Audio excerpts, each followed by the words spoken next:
listening to Affect Autism, where affect is the #1 tool we use in supporting child development through playful interactions. We Chose Play is a new series documenting my family's Floortime journey. You can see the preview on YouTube, and you can register to watch the extended trailer for free at affectautism.com/play, or just go to wechoseplay.com. With each episode, you'll glean insights, tips, and reflections, what I learned and what I know now that I would tell myself back then along the way.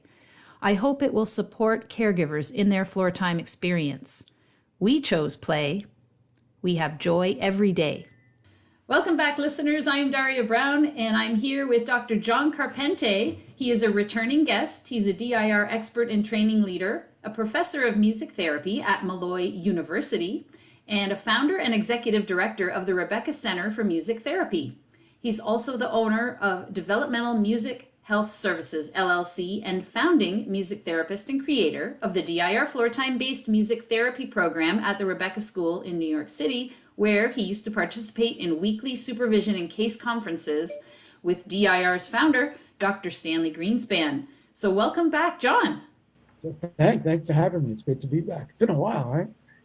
It has. We did a podcast some years ago about music and Floortime, and I will put a link to that at the blog post at affectautism.com for those listening on audio or even watching on YouTube. You can look in the notes for the link to the blog post, and I'll link back to that podcast. So we won't get into repeating all of that again, but we will review some of the stuff that we talked about, because what we're going to focus on today is not just how Floortime works with music therapy, but how parents can do music therapy themselves.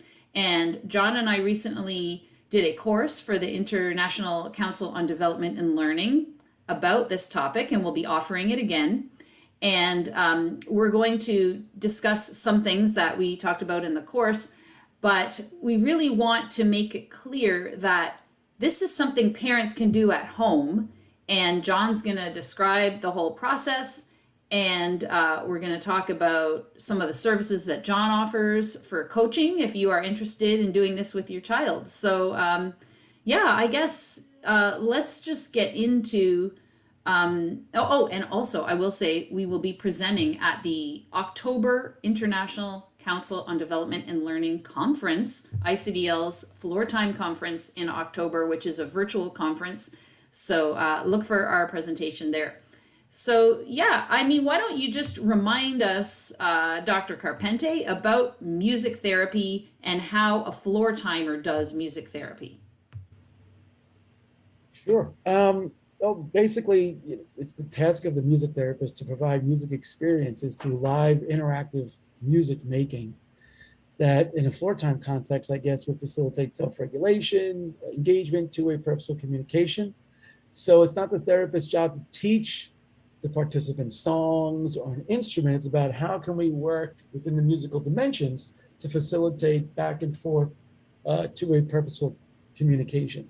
And this can be done through instrument play, where the participants playing instruments, and the therapist also is playing an instrument. Could be a harmonic instrument, say piano or the guitar or singing, and the participants may be playing a drum. So how can I create music that's going to help make that drumming relational and supportive, so the participants excited to keep playing and motivated to engage for a sustained period of time. Most of the music in that context is improvised, where the therapist is following the child's lead, just like Floortime, right? And meeting their affect with the music, but also the extra musical things that we provide with the music. I say our body affect, our facial expressions. It really all depends on the participant and his or her needs, as well as their differences. Yeah, so I think most of the listeners on this podcast are familiar with DIR Floortime, but of course there's always new listeners, and it can get complex, as simple as the model is. And let's review D for developmental, I for individual differences, R for relationship based. So we talked about the relationship. John said, within this relationship, but let's get into that.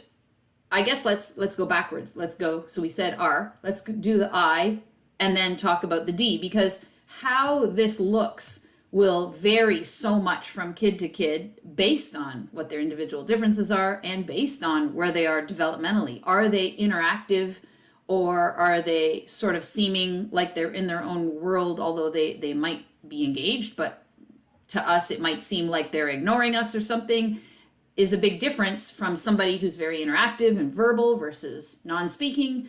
So can you talk about when you get a new client and you want to do floor time through this musical and through the relationship, what are you looking at to determine how you approach the session? Yeah, that's a great question. So initially, we want to try to understand how the child perceives and understands and interprets the music that's being presented to him or her, and then how they make music with us. And so, since the idea is that the goal is to, engage in robust back and forth musicking, that's not always the case, right? So we want to understand, well, what's getting in his or her way? What are the biological challenges that may be getting in his or her way, or what are the musical differences? In other words, what do the musical conditions need to be like in order for the child to stay regulated and engaged? Maybe he or she only responds to fast and loud music. Maybe he or she responds best when the music is really detached, because maybe there's an auditory processing challenge. It really all depends. And so we want to understand why things are happening, even the positive things, okay, why is he or she really engaged in this musical context, but they seem to have a challenge maybe in this one. And so once we understand that, that then informs the music that we're going to make with the participant.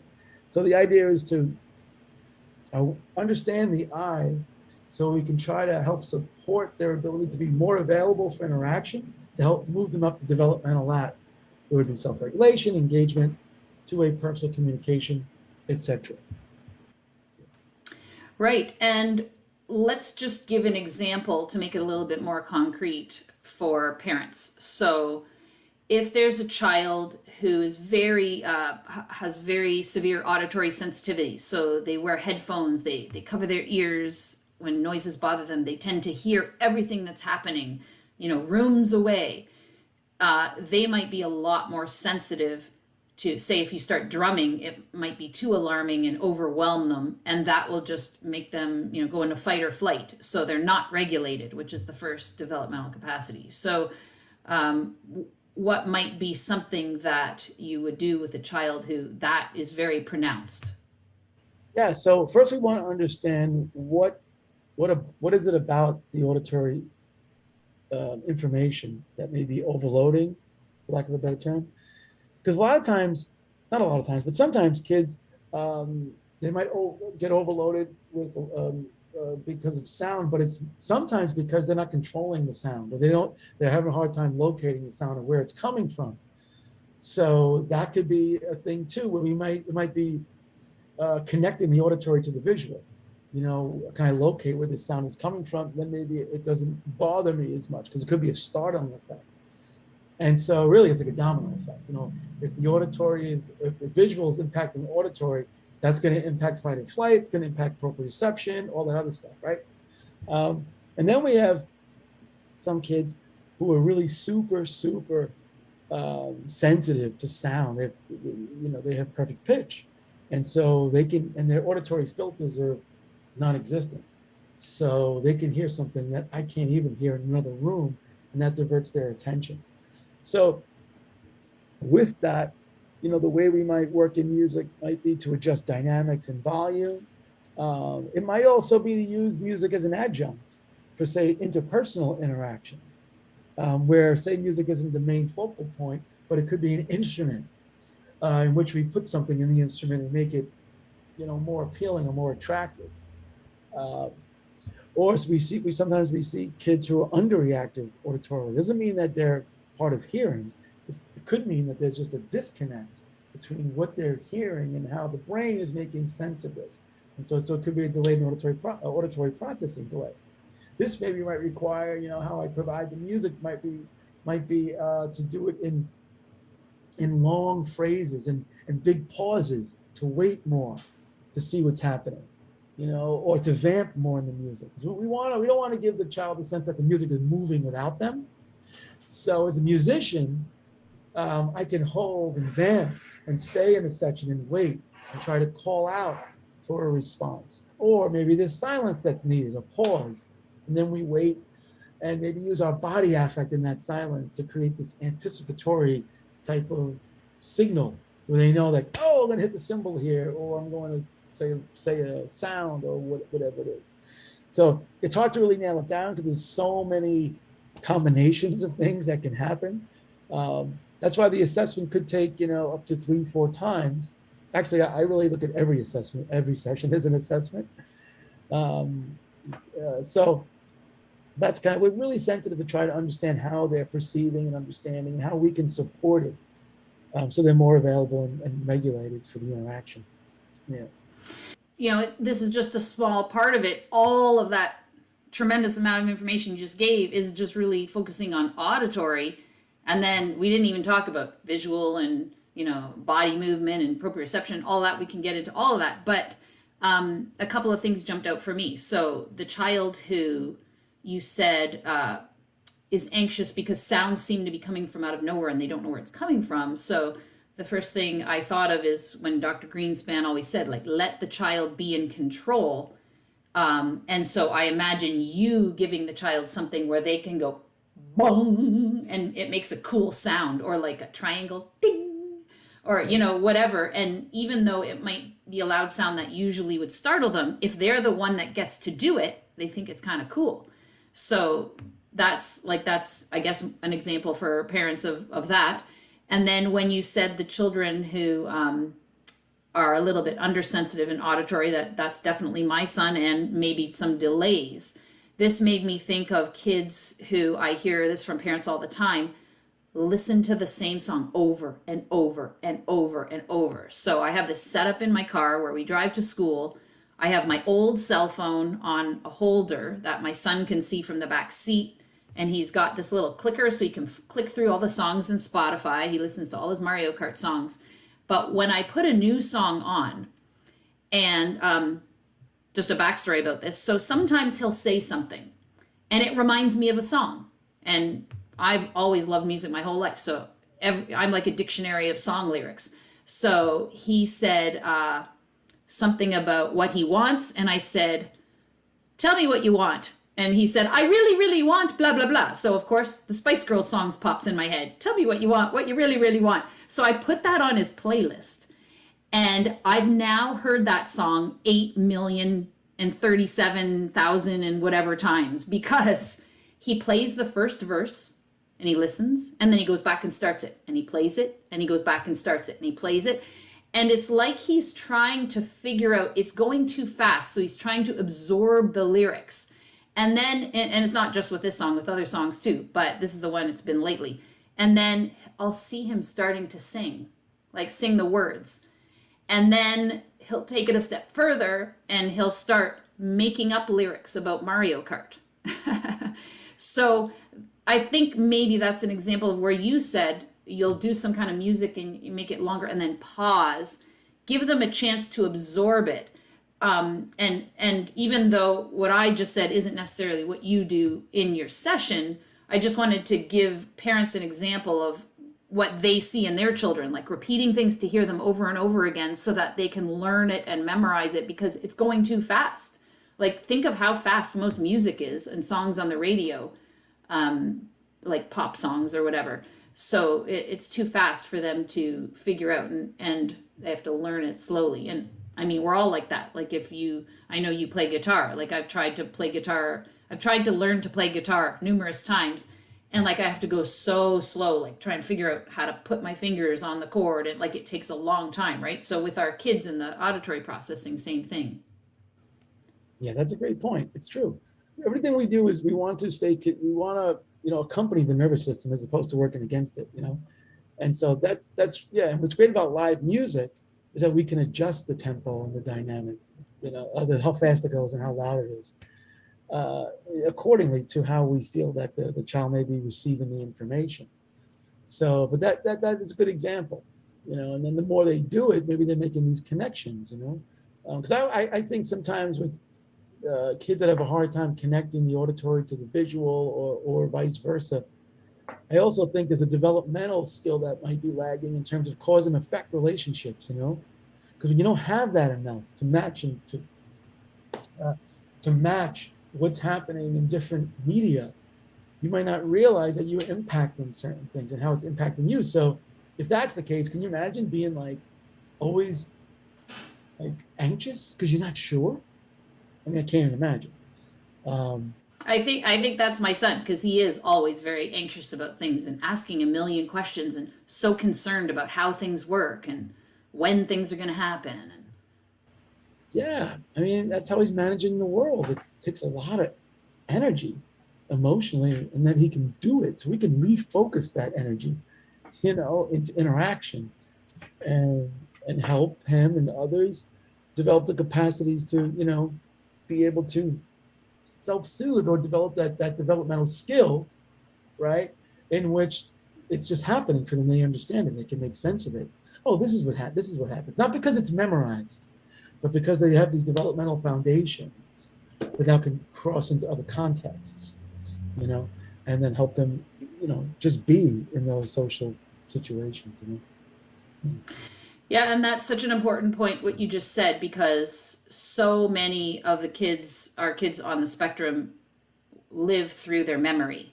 And Dr. Gil Tippy brought this up in a very early podcast I did, where he thinks that the real shift in floor time, he said Dr. Greenspan talked about it at the fourth capacity, but he thinks of it more as fourth to fifth, where you move from the concrete world to the abstract world. And the way he described it was, you're no longer operating by memorizing everything. You can now abstract and think and figure how things are going to happen.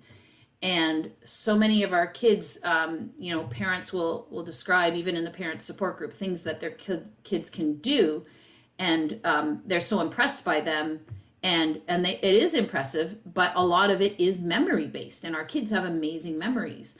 But you just described the most important shift in floor time, where, like you said, you want them to be able to have a developmental foundation where they can learn how something works and apply it in different contexts. And that's the whole, difference between the behavioral therapies and developmental approaches. Is behavioral therapies, a lot of times it's just memorizing responses, and we want our children to be able to think and understand and have that, like you said, the developmental foundation for it. Yeah, absolutely. Because the behavioral foundations do not cross into contexts. You have to teach that skill in every single context. It's impossible. It's impossible. It can't be done. As opposed to developmental foundations, like the joint attention, self-regulation.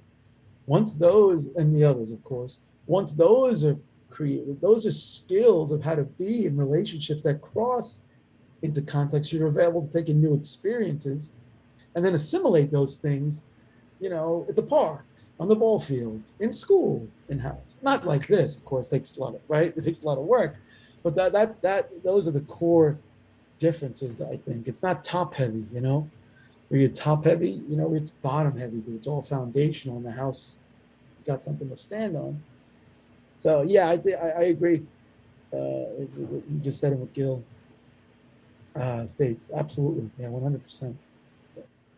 So that kind of brings us right into the developmental, of the DIR model. And I think I'll put links in the blog post to the developmental capacities. People that are listening are in various places in their floor time journey, understanding the core early 6 developmental capacities that Dr. Greenspan laid out. So the first one being regulation, having self-regulation and interest in the world, going to the second one, engaging and relating with another person, to purposeful emotional communication at the third capacity, going into shared social problem solving and complex communication.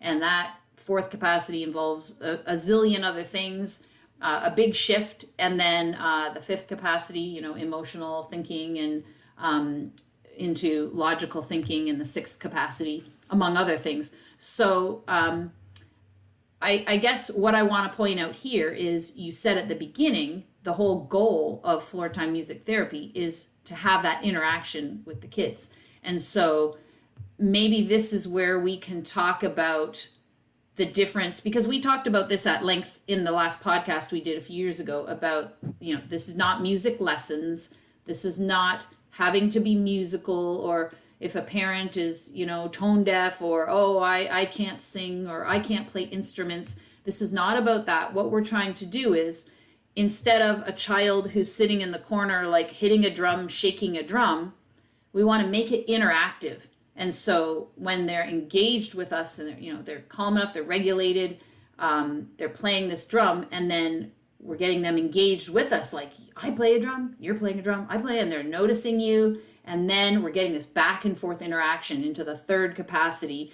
And if we're cooking along, like Dr. Greenspan apparently used to say, I never got to meet him, the fourth capacity, where you're like figuring out like, what comes next? Where maybe I saw a wonderful video that John shared in the courses that he did at ICDL, where, he's sort of playing some piano and this little girl's drumming, and then he makes it a little faster, and then she's picking it up and drumming, and that's social problem solving, because she's thinking like, oh, we're making it faster now. Oh, there's a space. I'm gonna like hit it. I know when to hit it. Like, so getting to that, moving up the developmental ladder, as you said. So I don't know what the best way to go through this is, but like, how do you think about the D when you see a client come in? Like, how do you sort of assess where they are on this scale? And this is another side topic of this, is the fact that you would consult with the occupational therapists at the Rebecca School when you used to work there years ago.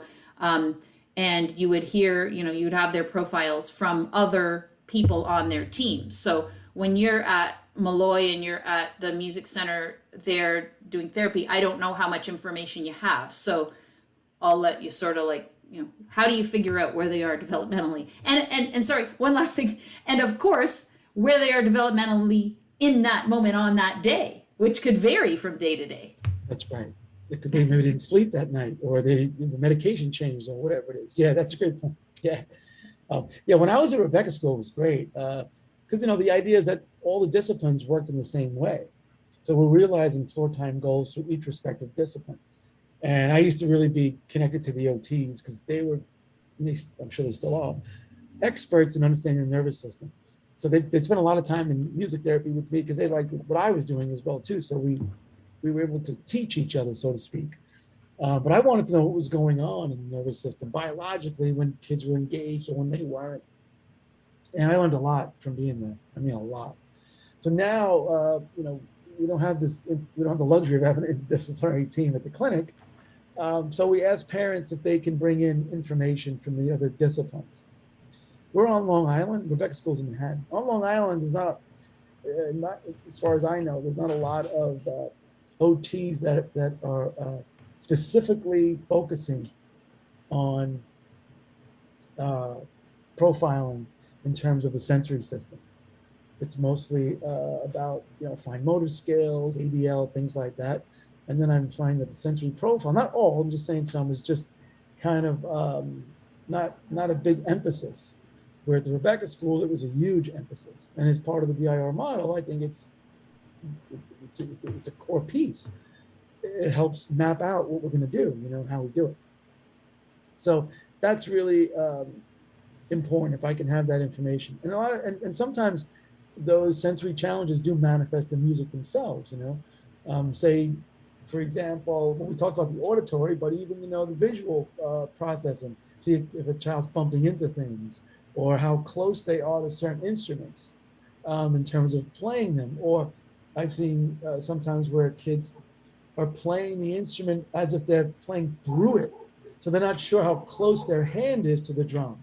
So there's a depth perception challenge there. That's going to affect everything. Or what about a child like mine who would want to come in and knock everything down to watch it fall and throw stuff in the air and watch it fly? That's right. I mean, if I just met your child, I would try to figure out, what's that about? A lot of other places might start putting a punitive type of thing with that. But we don't do that. We want to understand why a behavior is happening. It could just be maybe I'm setting the child off too, that I'm too loud, the lights are too bright, there's too much stuff in the room. Or it could be that it's a learned behavior. When I do this, this person watches me. So we have to figure that out. But either way, that would determine how we work with that behavior. Say if it is a visual thing and that gets in the way, maybe we wouldn't have things that you can, because safety is the first thing. Some kids throw things. We can't have that because we don't want them to hurt themselves or the therapists or other kids. So, Or maybe you have like the triangle on a string dangling and they get to hit it and watch it go back and forth, because then that satisfies that movement and peace or something like that. that's right. And it all depends if that's what it is. If it's a visual thing, then we would use that because we know that that's a motivator. So maybe put it at the end of a musical phrase and say, oh, boom, you put la da da da da da da, and you put it there, and they hit it. Now we know we have that. We do it again. We repeat the phrase. We'll use the same melody. They hit it. Now you can't keep doing that because it's just memorized. So now maybe we slow down the melody, or we don't put it out. What are they going to do? So now they have to rely on their own resources of like, okay, what am I going to do to get this thing from this guy? Or he just may withdraw from the interaction. So we want to know that too. Like, what's the tolerance level of what's going on? We want to get the child at that threshold, that developmental threshold. Can't do that by just copying everything.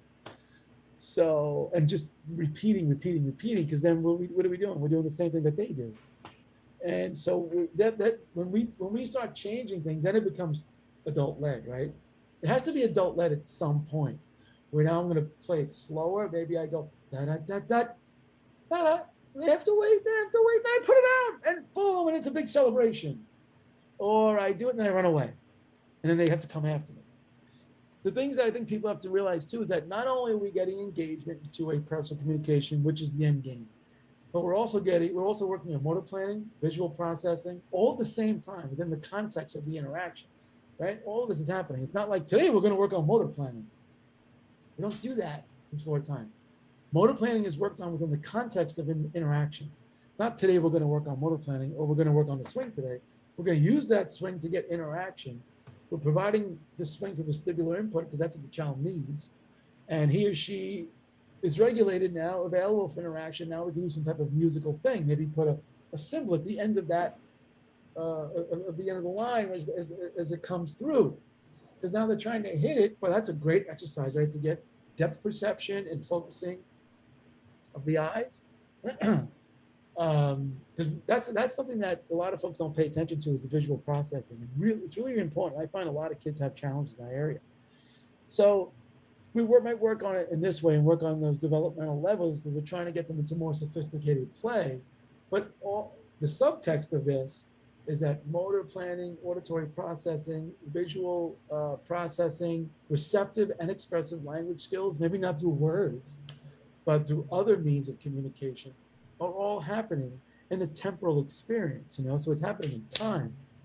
That's another valuable thing to think about, because a lot of times kids that we work with have a hard time integrating all of this in a temporal way.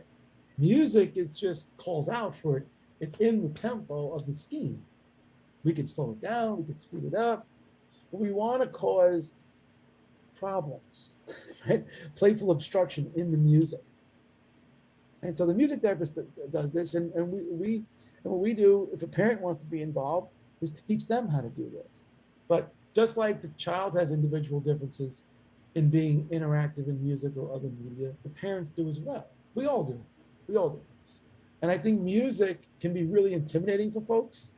I think everybody thinks you need to be trained in music. A lot of times, and I'm not making fun, I totally empathize with parents. Oh, I can't sing, I'm tone deaf. But a lot of it's performance anxiety. You don't want, it's got to be hard to sing in front of someone that you know can do it, and that you're going to feel judged. So the idea is, if I'm the therapist or the coach or the helper, right, it seems maybe less intimidating. We want to establish a rapport with mom, dad, or whoever's working with the child to try to get through these emotional differences. Because that's going to come out in the interaction, and it makes the play fragmented or intermittent. So we propose and try to help in the music context is that it's not about making a record. It's not about the performance part. It's about providing a music experience, maybe through nonverbal singing or through a song, could be a good starting point. But how do you do it in a way that's going to help the child move up these developmental levels or capacities? And we can do this in voice. We could do it with a drum. So there's no musical skill required. We're not asking you to play guitar or piano. That's our job. But how can we work with the drum, the tambourine, the egg shaker, to try to get this back and forth? It could be through hitting the drum in a rhythm. It could be through singing a song while playing the drum and then offering it to the child. It really all depends. But usually the first building block is really developing the trust of mom and dad that you can do this, with me or with whoever the music therapist is. We're not judging you, but we still have to develop that rapport. It's even in Floortime too. It can be intimidating because as adults we forget how to play. And now I'm trying to play with the parents trying to play with their kid in conventional play. And there's a clinician there that's watching this. That's hard. That is really hard. I know for me as the music therapist and the parents watching me, I'm nervous too. Because I'm being judged, and I'm like, oh, I hope the child responds, because a lot of times parents, they're not sure what to expect in music therapy. Are you going to teach the kids songs, like you said earlier, Daria? You're going to teach them an instrument? It's not about teaching. It's about providing an experience that's going to help the interaction sustain itself. And just like you would if you're using language, the conversation like we're having now, we want to get this in a continuous and robust manner. So, we want to get parents to empower parents in music and to be able to work in the same way with our support. They're empowered and they don't have to keep coming to the clinic, and we can do this, remotely. It would require, a visit maybe the first time, but I have had families where I'm working remotely from the first time because they live too far away from us. So I think that's kind of it in a nutshell. I know it's hard to explain, because I still think we have these preconceived notions of what music is, and it's about performance, and it could be very ugly sounding, for lack of a better term, but beautiful in the aesthetic of the relationship. When I teach music therapy to budding music therapists, and we talk about aesthetic, what does that mean, the aesthetic of music? A lot of times we equate aesthetic with beauty, and we should. But how can I say this music is more beautiful than that music? It's a total subjective experience. How I qualify it in music therapy, it's not about the beauty of the music. The beauty of the music is only as beautiful as the robustness of the relationship. That's what it's about. You can't remove either. Like, say if I was working with your child today, Daria, and we worked for like a month together, and like, wow, we have this great interaction, and we've come up with these clinical themes of music that we use each week, but we stretch them out. And let's say that now you went to another music therapist. It's not like he can take those themes and use them and get the same thing. It won't happen that way, because you can't remove the person from whatever it is you're doing. So now this new therapist will come up with his or her own themes with your child, because it's just different now. And the form of the source of inspiration is different from clinician to clinician as it would be from child to child. Does that make sense? Absolutely. Like you said, it's about the experience. And, even though this example is not music therapy, like I think about my son at his school, his latest thing is just making up names to call people. So people that listen to the podcast all the time have heard me say this probably a long time ago. My son, I think probably 2 years ago, was on this kick because he heard his cousin call his dad uncle. So all of a sudden, everybody was uncle. So instead of calling his father Dada, he started calling him Uncle first name. And then he started saying Uncle Nanny, Uncle Grandpa, Uncle Mama. And then at school, Uncle Johnny, Uncle Susie. And then some of the kids would get upset. Yeah, that's not my name, and others would just ignore him or whatever. So this was this huge behavioral issue because everything was disruptive because it was uncle. But that was a few years ago. So what it's sort of progressed into now is that he's just making up creative names for people. So my point of this is, with one therapist, he'll be talking about stuff, and if her name is, let's just say it's Katie, he'll say, your cake or something. And then the other person, if the person's name is Cheryl, he says, your Cherylini. And this may not be the best example, but anyway, the point is, you're saying it's the relationship and the experience and the context and everything that creates that experience. And you want to recreate new experiences every time so that the child, it learns how to be interactive in different situations with different people. And the more practice they have at doing this, they move up the developmental ladder, so to speak. Absolutely. Yeah. That's right. Spontaneous thinking as opposed to rote responses is what we want as much as we can. And you can't remove the relationship from an activity or an experience. Just think that, if I do this experience with this person, it's going to be the same outcome. We're dealing with people, a little more complex. I mean, some I don't want to get into it, but we're not making widgets. It's not an assembly line. It's dynamical. And I remember Greenspan used to say, to keep it robust and in the moment and always adaptive to the child, if you know what's going to happen next, you're doing it wrong. So if you come in with these set ideas, like say activities from other therapists, what is that really doing? It's kind of like removing the spontaneity from the interaction. So yeah, that's kind of like, in a nutshell, I would say, how it might play out. So I'm just thinking off the top of my head here, and I'll give a little sneak peek, because as I mentioned, we're going to be presenting at ICDL's conference in October. What we're hoping to show as part of the presentation is a Zoom session of John coaching me as a parent to do this with my son. So I just had an idea of something, and I'll see what you think about it, John. So we might make up, he likes cool sounds and weird things. So we might go, and I just went to see Kraftwerk, the 70s electronic band, the other night. So I have this bloop, bloop, bloop in my head, right? So I'm thinking, like, if we go bloop, bloop, bloop, bloop, bloop, bloop, Cherylini, bloop, bloop, bloop, bloop, bloop, bloop, bloop, Johnalini, bloop, bloop, bloop, bloop, bloop, bloop, bloop, and then he'll make up some other name because he likes making up names.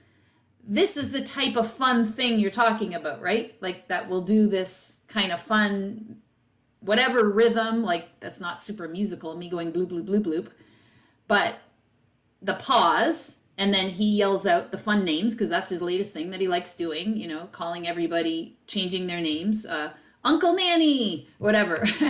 And it gives him that chance to interject. And then you're going to try and change it up, make it a little different. I'll let you go with that idea. How would you progress that in our Zoom session? Because maybe we'll try this in the first Zoom session that we do.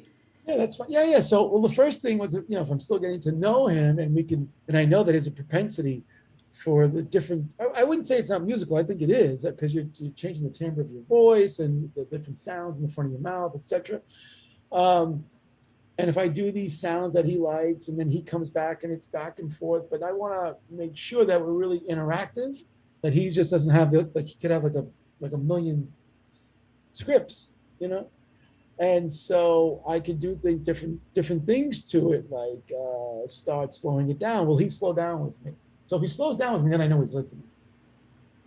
And then I'll speed up. Okay, and then I change something, and I see his timbre is matching my timbre. So what we've really concluded there, after a bunch of trials, but interactive, spontaneous trials, is that he is very responsive. So we know he's responding. So now the next thing would be to stretch it out more, where I want to respond to him. So how can I circle it around where it's so he's initiating? Exactly, right. And so that could be, and he has language, obviously. So it might be, try to get into dialogue, boop, boop, boop, boop, boop, boop, boop, Shenane, do do. He might go shenane, and then I might say do do, and then he says da da da da da da da janana, and then I would go, wait a minute, I'm not janana. And then what would he do? Would he go back to this? I just put a roadblock in the way, or I might do it more musicy, where it's the same type of melody. That was a drastic change. You know what I just did there? I didn't go boop boop boop boop boop boop boop boop. I'm not that. You know, because I think that might be confusing because I'm using pronouns and things. You know, I'm not that. So if I take that away and go, who's that? It also gives an idea. Does he know the WH questions, things like that? I'm not Shanae, and then he might say, yes, you are, but he does it with a smile because we're trying to understand intent also, right? Is he saying yes, you are because that's another memory thing, or is it like he's trying to make fun of me, which would be an abstract thing? It's like, right? Isn't that's two polarized things from abstract to memory? You know. So I think about just on that point. I think about the kid who, you know, you're in the playground and you're doing something a certain way, and then the smart aleck kid will come up and go, no, that's not how you do it. Like you're saying, if they say it in that way, it's sort of like they've memorized these rules, you broke the rules, you did it wrong. Versus a sense of humor, like, I'm going to play with you and make fun of you.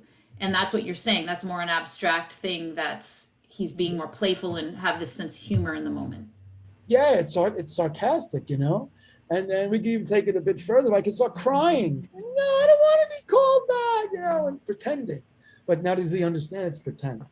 So this is how we get into emotions too, right? Okay, so can I pause you there again? I'm so sorry, but this is making me think. So yeah, there was a big discussion in our parent support group this Monday about this. Oh, I don't want to do that. And he's like fascinated. He would start laughing.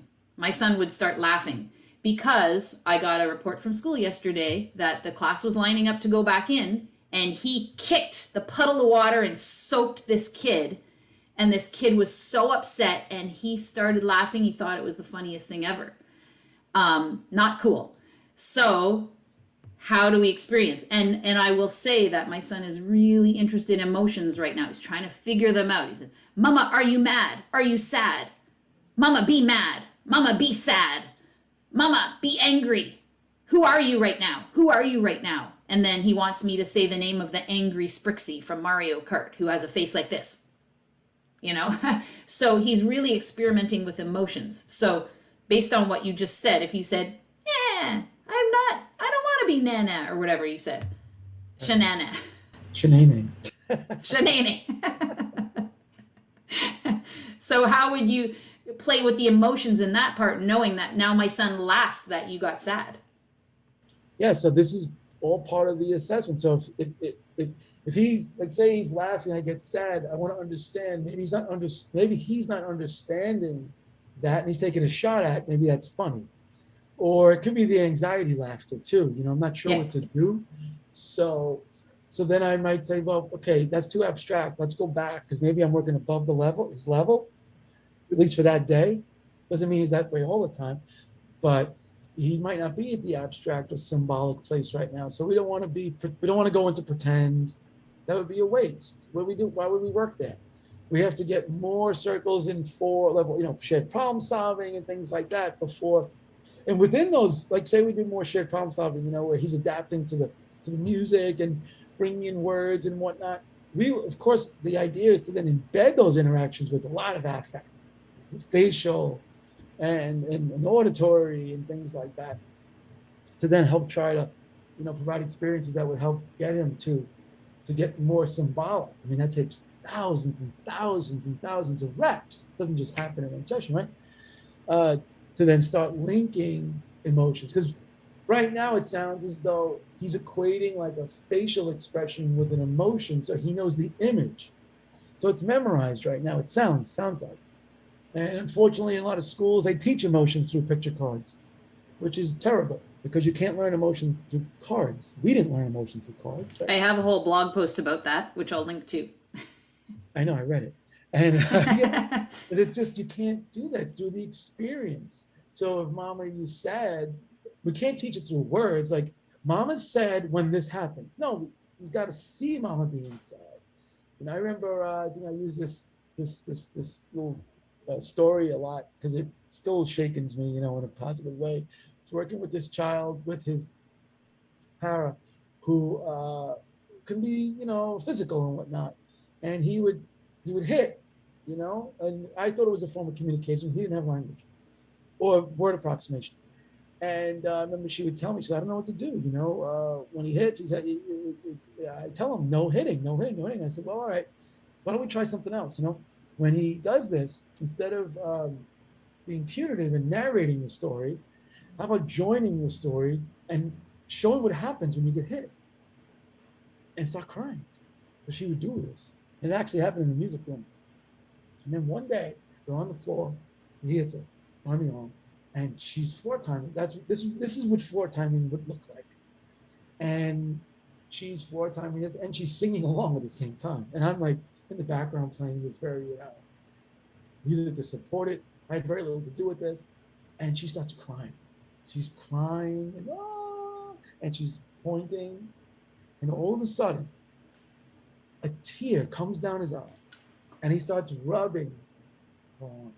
Wow, man, he had it in him. He didn't learn empathy in that one moment. She just created this avenue, though, that he was able to express empathy. Maybe he understood the cause and effect relationship that he did, because you could tell he cared about her a lot, and vice versa. But if she would just go on this punitive thing, or just be like, no hitting, or say, when you hit me, that's not right. Like, that's way too abstract, and how do you understand? Because if he could understand that, he wouldn't need to be in the room in therapy. Right. It's just, so, but she then joins the play. It's not really as abstract, the play you hit, it's cause and effect type thing. It becomes abstract when he starts crying. Because the empathy and maybe the theory of mind is now like really exploring itself. It's such a beautiful moment. And I always share that story, and I always get the chills when I say it, because it just shows this beauty of the aesthetic of the relationship, and through a wide range. I think sometimes too that we know when something's going to set the child off, so we don't go there, and we make it happy all the time. But I know it's got to be difficult with parents too, because you're there 24 hours. But if you don't go there and get beyond that, it's always going to be that way. They're going to have the idea is that how do kids work through, even, all kids, not just kids with challenges, all kids. How do you work through not getting that cookie when you really want it, or not getting something, to work through that so you can move up those higher levels. And then within those higher levels, you're developing, flexibility and collaboration and in being in tune with the world that, okay, she didn't give it to me now, but I know later she will, because she does this, as opposed to always getting it. And that's not going to translate to every context, because some places that doesn't work that way. So, and I know it's a difficult thing, for parents to see their child, having a hard time. But maybe we could join in and meet the affect and be with them emotionally, right? Within the context of interaction, and getting those circles going to help them in a way that they are able to then self-soothe and be able to manage their ability to self-regulate through all these, a range of emotion. I mean, it takes a long time. Right?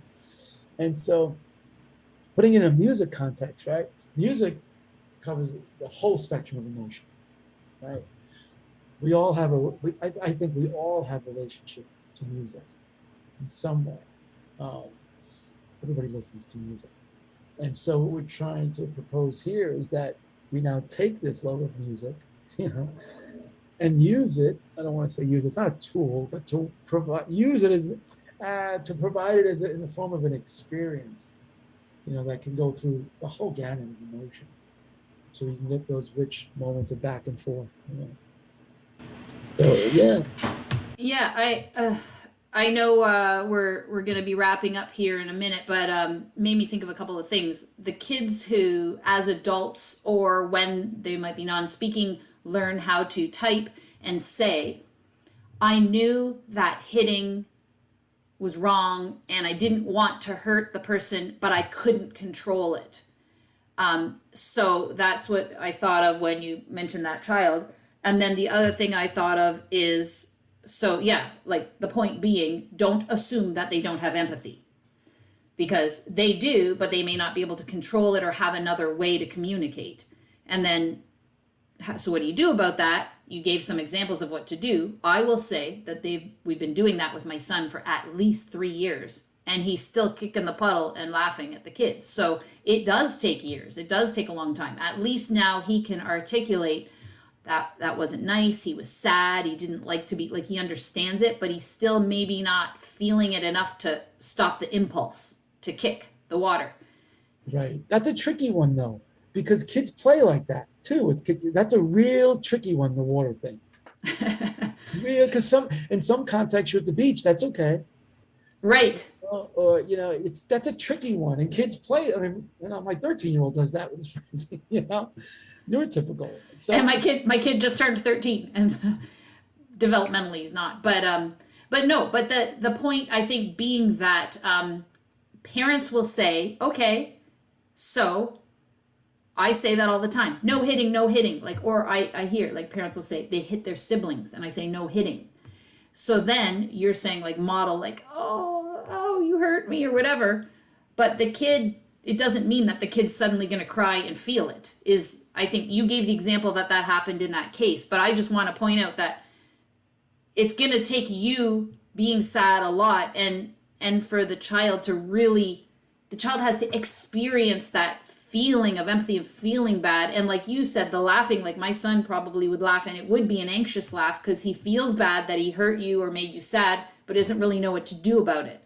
So it is a progression and repetition, and could take, like you said, thousands of repetitions of working on this before the child will actually feel and experience differently. But your point was, if you don't start, how are they ever going to know it?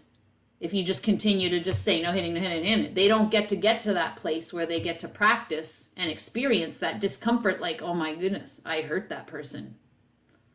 Right. And then they have to sit with that discomfort, and you're like looking at them like, you really hurt me. And they can't sit with that discomfort. A lot of adults can't do that, John. Yes. Yes. I didn't want to say it, but right. It is true. And for some of the kids, it's a form of communication. It's not, it's not like, yeah, I know I hit you. It's more like, you're not listening to me. If you want empathy, you got to give it back. I'm not saying they're thinking that, but that's what, but we are thinking that. And so, yeah, and the no hitting, it could also be, well, why don't you hit? Like, you think you're born that way? You're not born knowing that you don't do that, right? It's a developmental progression. I just think we take all these things for granted, that, you're just born that way, but no, you got to learn. And you don't learn. Today we're going to work on no hitting. It doesn't work that way. You have to develop those developmental capacities that take you to the place like, oh, I have an impact on the world.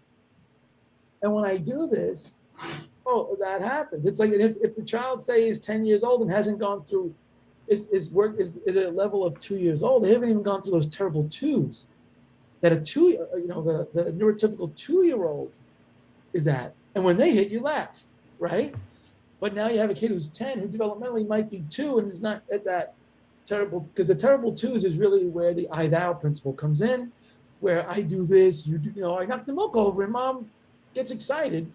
Well, that's fun. Meanwhile, mom's angry, but you don't know that. It's fun that I get mom's attention. I have control over the world.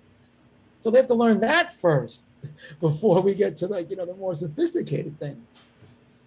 So that's the other thing, working where they're at developmentally. So it's just, it's infuriating to me that people just assume all these things are because my kid's autistic. No, it's just developmental. Like you said, like, if they're developmentally where a 2-year-old is, that's their behaviors are not autistic per se. It's developmental behaviors of where they are developmentally, which their delay in that development might be because of being autistic, but the behaviors are the same as all, like, development is development in human beings. I think was Greenspan's point. Yeah. Yeah, and he was saying this before the science came out. I mean, now we know more about development, and it's true. You don't learn things in a vacuum. You know, Yeah. so but that's a great point. That's why to classify people as autistic, it's just we're just helping them. They're just channeling things a little differently than some people. So some music is a way. So I'm just going to put up this flyer of John's. If you guys listening or viewing, watching are interested in more information, you can contact John. The email address is below, and he does, home-based assessment. You can go to the center, remote, as you mentioned, John. Did you want to say anything else about this? Yeah, if a lot of folks that we work with, they don't geographically, they're not close. So we've done all the sessions remotely. Also, we have parents that work this into the school districts. And so I do a lot of training and staff development with different schools in and out of New York. So if that's something you might be interested in, we can help support the schools in that way.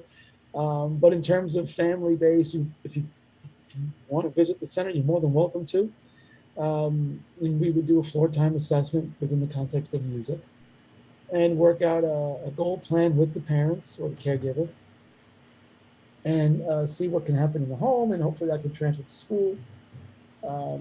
And so if any information, feel free to email me. We could do a free consultation on the phone or through Zoom, whatever works for the parents. But, Now, what if a parent says, my child has siblings, and can I bring the siblings too, so that we can sort of simulate what happens at home? Because I'm never alone with just my one child at home to do this.